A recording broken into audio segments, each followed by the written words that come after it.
Your Excellency, the Minister Delegate in charge of Defense, I pay you my respects.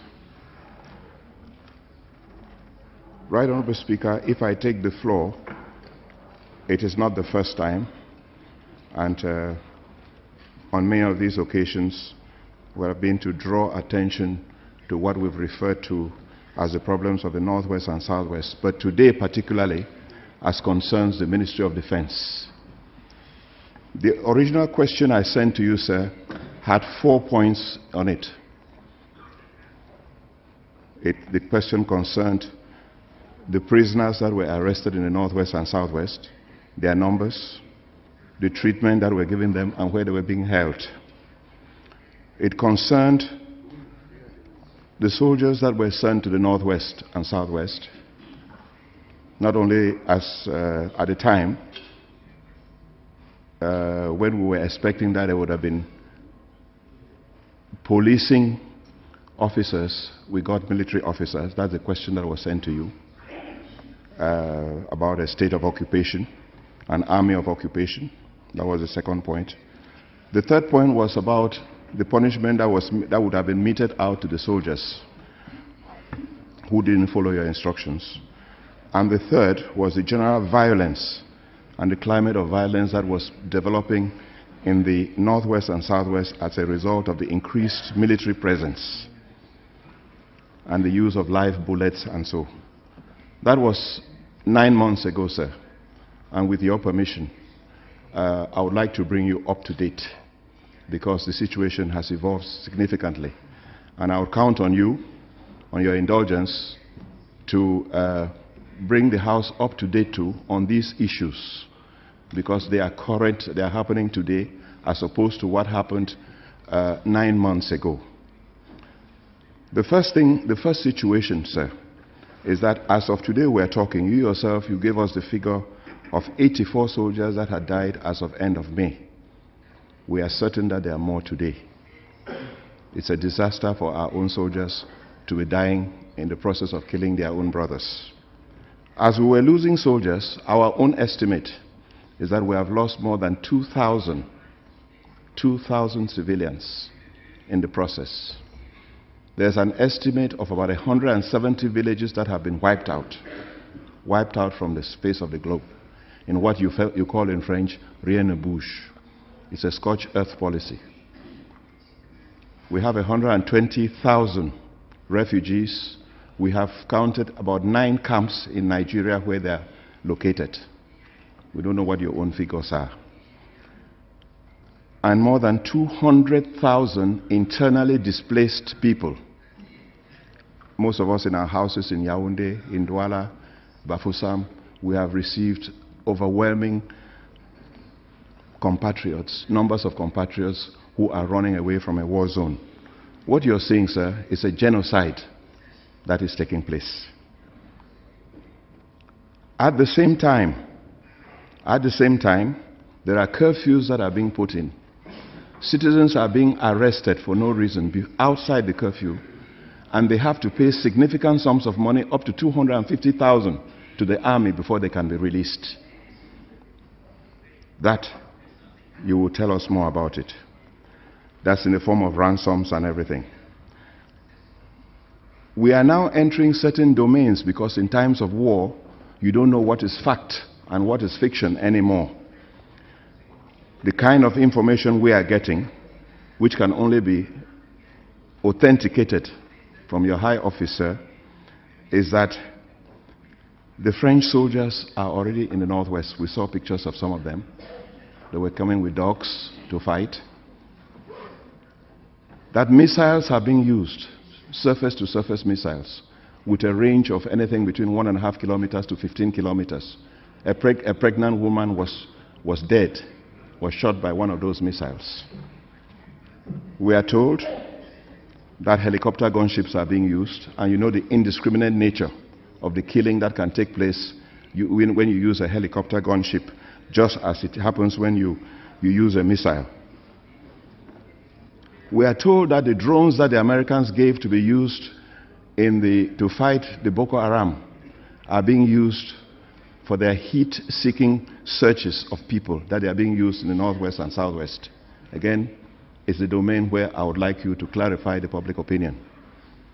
And at the same time, we're told that chemical weapons are being used.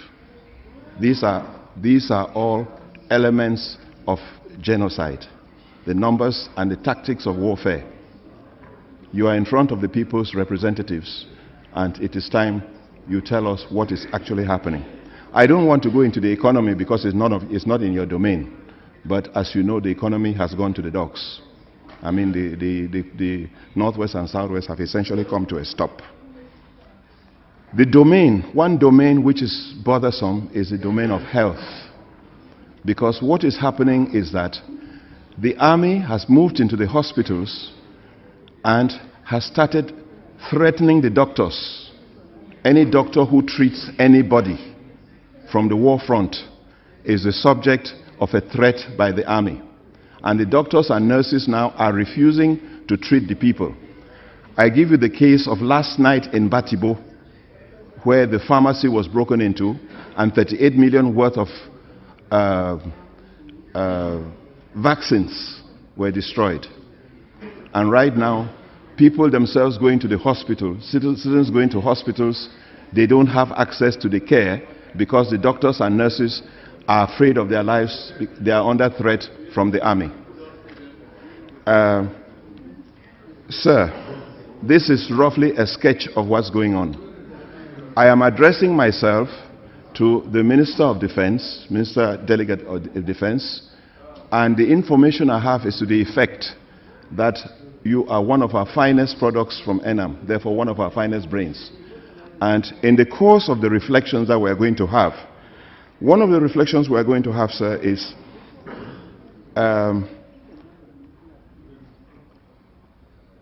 what lessons have we learned from Rwanda?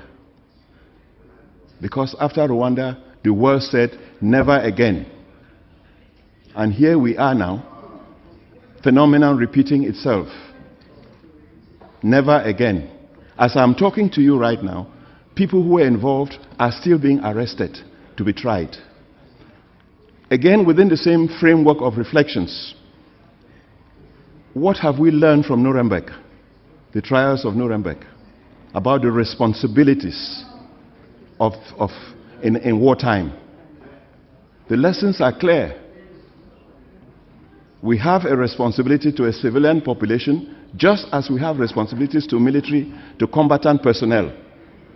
International humanitarian law on that is very, very clear. And that is where I'm calling on you to make sure that humanitarian law is being respected, as you know it should be. And I will quote your communication officer who said, we have a professional army. I would like to believe him. And even if they are 40, you as the key person, you have corrections to make. I see your role, sir. I have never been a Minister of Defense, but I see your role as twofold. The first part of your role is to advise Mr. Biya, because Mr. Biya is commander of the armed forces. He takes the decisions which you must carry out. And you must advise him with these realities. The second part of your responsibility, as I see it, again, I might be wrong. I've never been a Minister of Defense, and believe you me, I don't, it's too difficult for me. But it's the control of your troops, the instructions you give them. The instructions you give them, especially when they are going against Cameroonians. I would like to remind you, if there is a famous war theoretician who said, war is too serious a matter to be left in the sole hands of the army. That's where you and I politicians come in. War is too serious a matter to be left in the sole hands of the army. We must put into the minds of our soldiers the responsibility for life, obviously the responsibility for the nation, yes, but the responsibility for life. That is why I'm talking about responsibility, and more responsibility. So, right now you are talking about humanitarian gestures, which a priori would be very good when I see soldiers of the BA going out to hand over help to villages in this area. A priori, it's very good. But what is actually happening? Their first reaction when they see a soldier is to run and hide, because they know. And who is to tell them that these soldiers are not coming to get information during the day to kill them at night?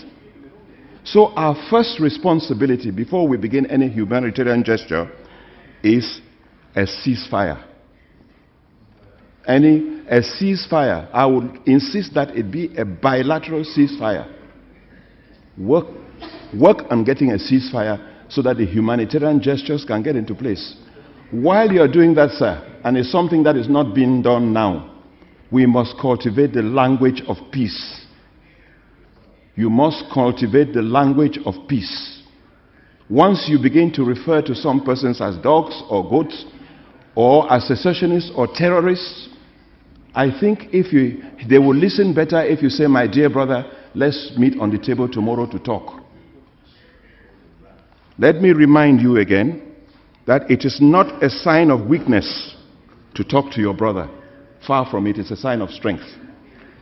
It is not a sign of strength for a man full of muscles to beat his wife because he has the muscles. It's a sign of weakness. That man with the strength and everything faced with this in front of this woman would have many other techniques of convincing her, and believe you me, those techniques exist. And love is one of them. So, sir, this is the reality of Cameroon as it is today.